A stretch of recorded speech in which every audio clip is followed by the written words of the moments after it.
pagi menyapa di Pulau Dewata, Bali. Kali ini rasanya sungguh berbeda. Tak ada hiruk-pikuk perkotaan. Yang terdengar hanyalah alunan nada khas gamelan Bali. Udara pedesaan pun begitu terasa menenangkan. Selamat datang di The Umah yang berada di kawasan desa wisata Undisan Bangli. Dalam bahasa Bali, umah berarti rumah. Karena itu pula suasana dan arsitektur The Umah dibuat menyerupai rumah khas masyarakat Bali.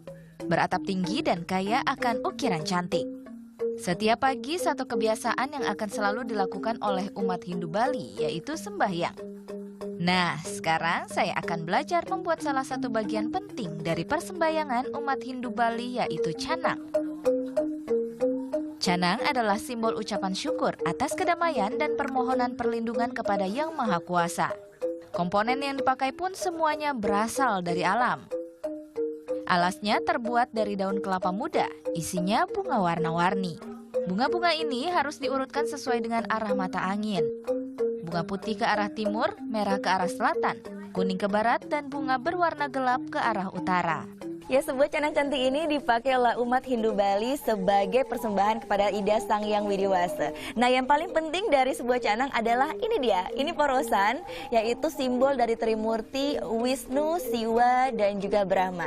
Dan ini harus tempatkan di tengah bawah atau center dari sebuah canang. Setelah ditambahkan jajanan dan nasi di atasnya, canang-canang ini siap dibawa ke pura. Aktivitas sehari-hari di desa wisata ini jadi daya tarik wisatawan. Yang pertama, atraksi wisatanya ya. Dari alam, Tuhan menciptakan air terjun. Kemudian dari penduduknya sendiri, dengan budayanya yang ada, dari kehidupan sehari-hari. Tadi kita lihat sendiri, ada kehidupan tiap pagi, ngaturang canang, sembahyang, sebuah keunikan yang tidak ada di tempat lain. Menyiapkan canang sudah, sekarang waktunya saya mencoba sarapan khas Bali. Inilah jaje atau jajanan khas Bali. Ada ketan dan laklak. Sarapan yang pas untuk mengisi energi saya sebelum berjalan-jalan melihat kehidupan masyarakat desa Undisan Bangli. Tapi sebelumnya saya harus berganti pakaian dulu. Nah, sudah siap? Ayo kita berangkat. Tak sendiri, saya akan ditemani Pak Rocky, pemandu saya berkeliling desa Undisan.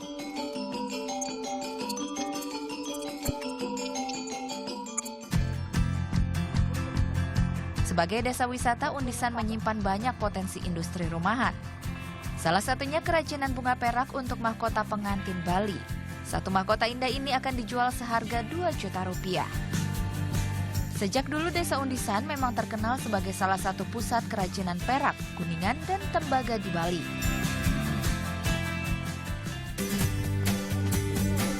Ya, melanjutkan perjalanan saya akan diajak untuk melihat air terjun kebanggaan desa ini, yaitu air terjun Tangkup. Butuh waktu sekitar 15 menit berjalan kaki hingga sampai ke lokasi air terjun. Tebing yang biasa disebut wisatawan sebagai Grand Canyon ala Bali menyambut sebelum sampai ke area air terjun. Melalui aliran air kecil mengharuskan saya melepas alas kaki. Dan sampailah saya di air terjun Tangkup.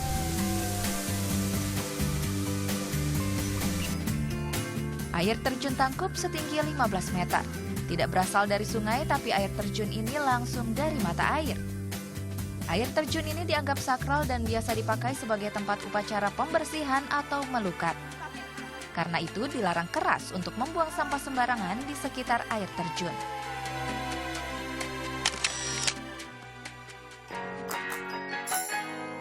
Tidak terasa sudah hampir sore, saatnya kembali ke area hotel.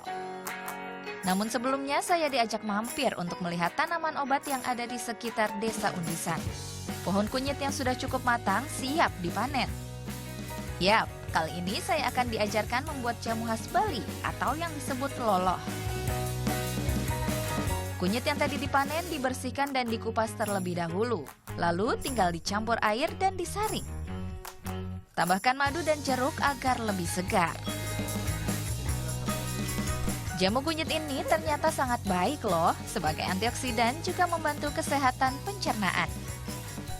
Ternyata loloh kunyit ini sangat enak sekali rasanya. Untuk ukuran jamu ya, rasanya itu agak sepet-sepet dan manis karena tadi kita pakai madu. Apalagi tadi kan bahan-bahannya kita ambil dari alam langsung, jadi ukuran kesegarannya pun beda.